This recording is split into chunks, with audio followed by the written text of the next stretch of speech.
warahmatullahi wabarakatuh. Pemirsa hadirin yang dirahmati Allah SWT, apapun yang kita ingin dapatkan, maka ini perlu ada usaha yang kita harus buat. Kita pengen punya rumah aja kita perlu usaha kan. Ingin istri, usaha atas istri. Ingin makan, kita harus usaha dulu, nyari dulu baru dapat makan. Semua pun perlu usaha, hadirin, perlu ada ikhtiar dan perlu ada kesungguhan dan perlu ada pengorbanan. Ini sudah menjadikan rumus, hadirin. Begitu juga, hadirin, kita ingin wujud agama dalam diri kita nih sempurna, baik kepada anak kita kah, tetangga kita kah, semua kita berharap mereka sukses, mereka itu bahagia.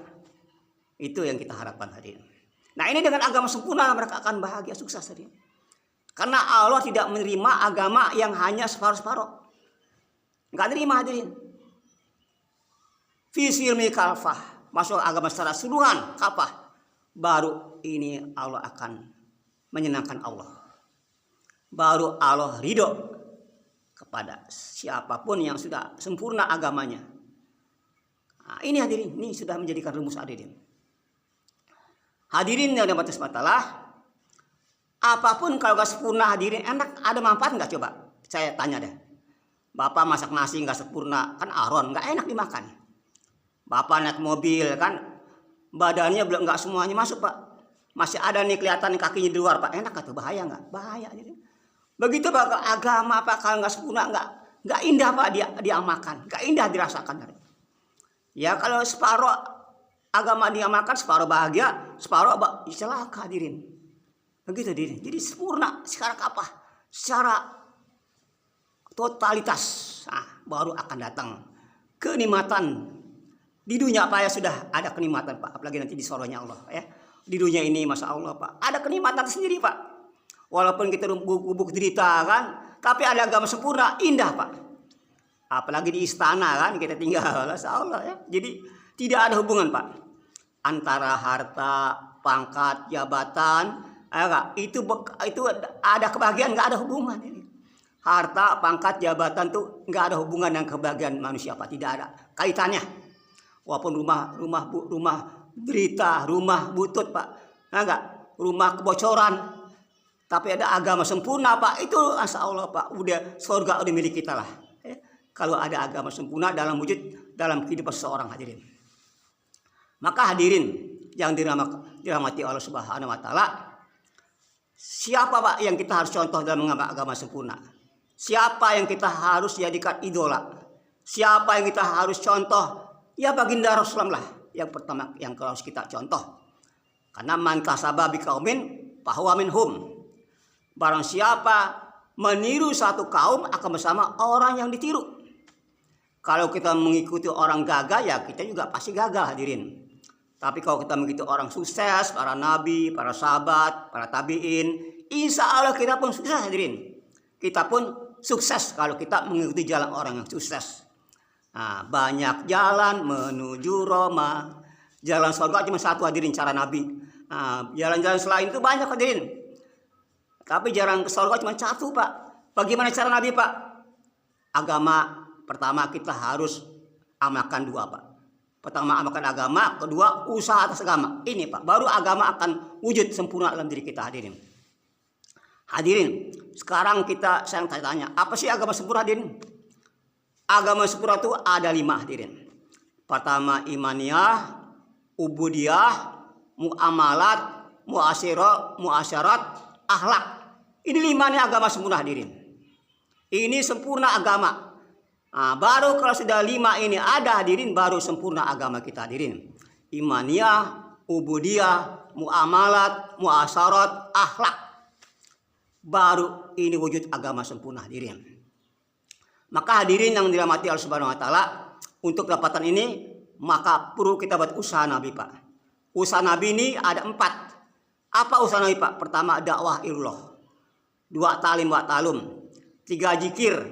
4, hikmat. Nah, ini usahanya Nabi, Pak. Kalau Bapak, apapun kalau Bapak ini diusahakan akan akan hasil, akan terwujud karena diusahakan. Begitu ke agama, kalau usahakan 4 ini Pak, ada Bapak dakwah dibuat, Bapak buat juga usaha atas yang kedua itu talim wa talum. 3 ibadah zikir, 4 hikmat. 4 ini Pak, Bapak amalkan, Masya Allah Pak. Ini rohani Bapak akan kuat. Ini Bapak punya keyakinan yang benar pada Allah akan datang. Allah akan datangkan pertolongannya kalau kita minta tolong Pak. Karena sudah ada sempurna agamanya. Nah Allah sudah ridho Pak nih.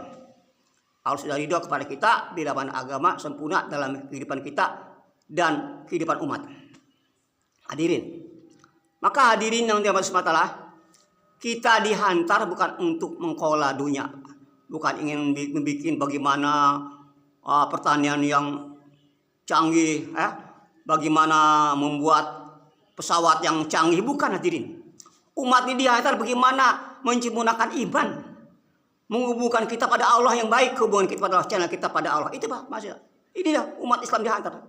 Bukan mengkola bagaimana menyelidiki daripada bakteri diselidikin, berasa Allah, bukan ini. Tapi menyempurnakan iman kepada Allah Subhanahu wa taala, menyempurnakan amal kita pada Allah Subhanahu wa taala. Inilah umat dihantar perkara diri. Hadirin yang subhanahu wa taala. Bagaimana hadirin di perang Badar hadirin? Itu Allah telah menangkan para sahabat hadirin, ya enggak? 330 melawan 1000 orang. Allah menangkan hadirin. Karena ketika itu Nabi berdoa, ya Allah, kalau hari ini umat Islam kalah, tidak menghadapi orang kafir, maka sampai kiamat pun tidak ada menyembah Engkau ya Allah. Maka doa Nabi begitu ininya doanya Nabi ini, sehingga Allah telah menangkan hadirin. Allah telah menangkan di perang Badar hadirin. Itu hadirin. Jadi agama kuat bukan dengan kekuatan harta yang banyak, bukan kekuatan teknologi yang kuat, yang bagus, bukan hadirin. Tapi kekuatan iman, kekuatan ama-ama yang akan mendatangkan pertolongan Allah Subhanahu wa taala. Intan surulha yang sukum wa yusabit aqdamakum. Barang siapa yang kamu bantu agamaku, aku tolong kamu dari musuhmu yang tegak. Ini hadirin. Jadi syaratnya kita ditolong Allah, maka tolong dulu agama Allah, maka Allah akan tolong kamu dari musuhmu yang tegak hadirin. Ini hadirin. Hadirin yang dirahmati Allah Subhanahu wa taala. Jadi memang Islam Pak ini zaman Islam zaman Nabi ini ibarat rumah yang indah. Pekarangannya indah, halamannya bagus, ya. Sehingga kalau kita ajak orang kepada rumah kita, kalau misalnya kehujanan, dia mau hadirin karena rumahnya bagus kan. Orang kehujanan, daripada kehujanan dia masuk rumah kita Pak. Dia akan senang, nyaman di rumah kita. Kenapa? Rumah kita bagus hadirin ya. Sehingga orang yang tadi kehujanan dia masuk rumah kita, dia jadi berteduh. Tapi hari ini zaman Islam hari ini ibarat sekarang Pak, ibarat bangunannya udah bocor hadirin. Bangunan bocor, pekarangan juga udah nggak jelas lagi, nggak bagus lagi. Sehingga ajak orang kepada rumah kita, mari Pak, mampir rumah saya. Wah, rumah kamu kebocoran sama aja. Dengan saja hujanan, mendingan saya kehujanan. Begitu hadirin. Kita sekarang ngajak orang Islam, orang non Islam kepada Islam, bagaimana kata dia, kamu sama dengan saya. Di penjara juga banyak orang, ya banyak juga orang seperti kamu Islam. Begitu yang koruptor juga orang Islam banyak kan. Ini hadirin. Jadi nggak beda dengan non Islam hadirin. Tapi zaman Nabi, masya Allah hadirin. Itu zaman Nabi hadirin. Kalau misalnya dia ajak pada Islam itu sahabat, Nabi mengajak orang kepada Islam nih, maka orang kafir mengatakan, ya Rasulullah, kalau saya Islam itu apa yang saya dapatkan? Apa yang bisa saya ambil dari saya masuk Islamnya? Lihat saya ini, lihatlah akhlak saya, lihatlah amal saya. Maka Pak, 3 hari masuk Islam hadirin, orang kafir hadirin. Begitu hadirin, karena akhlak yang mulia, akhlak yang begitu agung, akhlak ajimah hadirin. Sehingga orang tertarik pada Islam. Hadirin. Musuh pun jadi sahabat hadirin, jadi pembela kalau akhlak yang baik. Tapi akhlak buruk, teman pun akan jadi musuh hadirin. Ini hadirin, itu akhlak Nabi. Itulah akhlak yang diberikan oleh Rasulullah Allah kepada Nabi hadirin. Begitu mulia akhlak Nabi hadirin. Musuh jadi pembela hadirin yang dirahmati Allah Subhanahu wa taala. Maka kata Nabi, kalau aku kasar dalam berdakwah, maka orang lari daripada aku. Kita hadirin. Hadirin yang terindah, kita contoh Nabi hadirin. Jadi ini contoh Nabi. Jangan, oh itu kan Nabi, kalau kita bukan Nabi. Kalau nggak Nabi siapa lagi kita contoh hadirin. Masya Allah, orang sekarang gampangin aja. Oh itu kan Nabi, kita bukan Nabi ya. Lalu kalau nggak ikut Nabi, ikut siapa coba? Ya, ikut siapa? Hadirin yang dirahmati Allah Subhanahu Wa Taala. Ini hadirin. Jadi dunia ini Pak satu langkah saja. Sedangkan jutaan langkah nanti di akhirat hadirin, Masya Allah. Jadi sekarang nih Pak, kita ini sedang menuju ke kampung akhirat. Setiap waktu, setiap saat Pak, kita berkurang ya. Jadi kita sedang menuju kepada kubur hadirin. Masya Allah, mana persiapan kita hadirin? Mana yang kita siapkan hadirin, Masya Allah. Pada dunia sengsara baru sebentar. Jadi orang kaya sebentar kan. Jadi pejabat sebentar ya. Jadi sakit pun sebentar kan. Tapi kehidupan akhirat selama-lamanya hadirin, Masya Allah. Ya.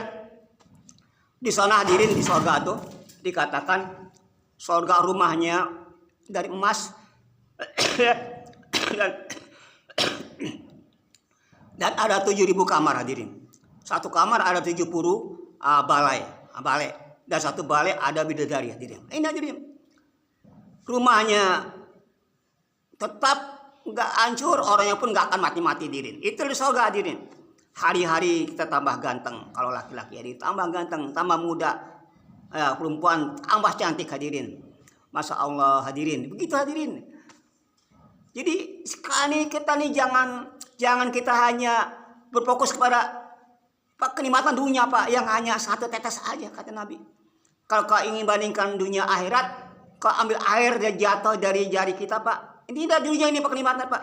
Yang kita senangan, yang kita anggap ini senang Pak. Ini satu tetes. Sedangkan akhirat bagai air samudra hadirin. Maka ini.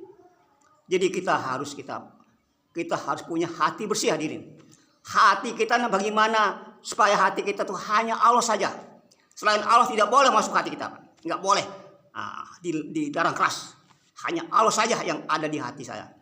Karena tempat singgasana hati ini tempatnya Allah hadirin. Tidak boleh selain Allah masuk hati kita. Istri nggak boleh ya. Maka hadirin, kita kita nggak boleh rumah mewah, bukan nggak boleh kita punya istri cantik ya, bukan kita nggak boleh punya sawah yang luas, silakan. Tapi jangan sampai mobil mewah ada di hati kita. Itu yang nggak boleh hadirin. Kita boleh punya sawah yang luas, tapi jangan sampai sawah luas itu ada di hati kita. Tapi kenyataannya gimana hadirin? Sawah luas ada di hatinya, istri cantik ada di hatinya, rumah mewah ada di hatinya, maka Allah nggak ada di hatinya hadirin. Masya Allah, inilah yang terjadi pada kita semua. Termasuk saya sendiri hadirin. Gitu hadirin. Bisa salah hadirin ya. Jadi kita bagaimana jadikan, maksud kita diantar untuk ini Pak, untuk menyembuhkan iman. Untuk iman ini sempurna, ini tugas kita Pak. Akhirat tempat melampiaskan hawa nafsu Pak hadirin di sana. Di sana tempatnya hawa nafsu Pak dilaksanakan Pak. Di dunia tempat menakan nafsu. Bapak hadirin, kalau di dunia di nafsu diumbar Pak nggak bisa. Nggak bisa Pak. Nafsu ingin sehat atau yang ada sakit. Nafsu ingin muda yang ada keriput tua. Nafsu ingin hidup atau mati. Jadi nggak sesuai Pak dengan keindahan hati kita Pak, nafsu kita dunia. Terlalu bertentangan. Tapi di surga Pak, di akhirat klop. Ingin senang selamanya, tidak ada susah. Tidak miskin lagi. Ingin kaya selamanya kan. Ingin muda terus, nggak ada tua lagi hadirin. Itulah hadirin. Maka kita fokuslah untuk kehidupan yang kekal. Satu hari di sana 1000 tahun hadirin. Jadi kalau umur kita 70 tahun, baru 3 menitnya hadirin akhirat. Masya Allah. 3 menit inilah yang akan menentukan hidup kita selamanya hadirin. Apakah gagal 3 menit ini, apakah sukses? Tergantung sekarang ini hadirin. Masya Allah. Itulah. Mudah-mudahan kita beri kepahaman lagi oleh Subhanahu Wa Taala ya, untuk kita senantiasa istiqomah dalam kita melaksanakan kerja utama dakwah hadirin. Kalau dakwah satu amal dakwah ini bisa merubah keadaan diri kita jadi baik, isi kita jadi baik, kampung kita jadi baik, negara kita baik dengan amal dakwah Nabi hadirin. Di kubur tidak ada pertanyaan, di masar, di sirot, mijan nggak ada di orang dakwah ini. Plong surga hadirin. Nih hebatnya dakwah hadirin. Bahkan kita bisa bersyafaat kepada orang-orang neraka. Ini orang dakwah yang sempurna dakwahnya nih. Cara Nabi dilaksanakan dengan istiqomah nih, bisa memberikan syafaat, bahkan bisa mengambil orang neraka hadirin. Semuanya dia tanpa ada. Yang penting Islam aja dia. Ini hadirin, Masya Allah. Setelah kita niat dakwah hadirin. dan nanti kita akan dikenakan dengan telaga Nabi Kausar. Siapa minum itu hadirin tidak akan kausar lagi Pak nanti di padang mahsyar.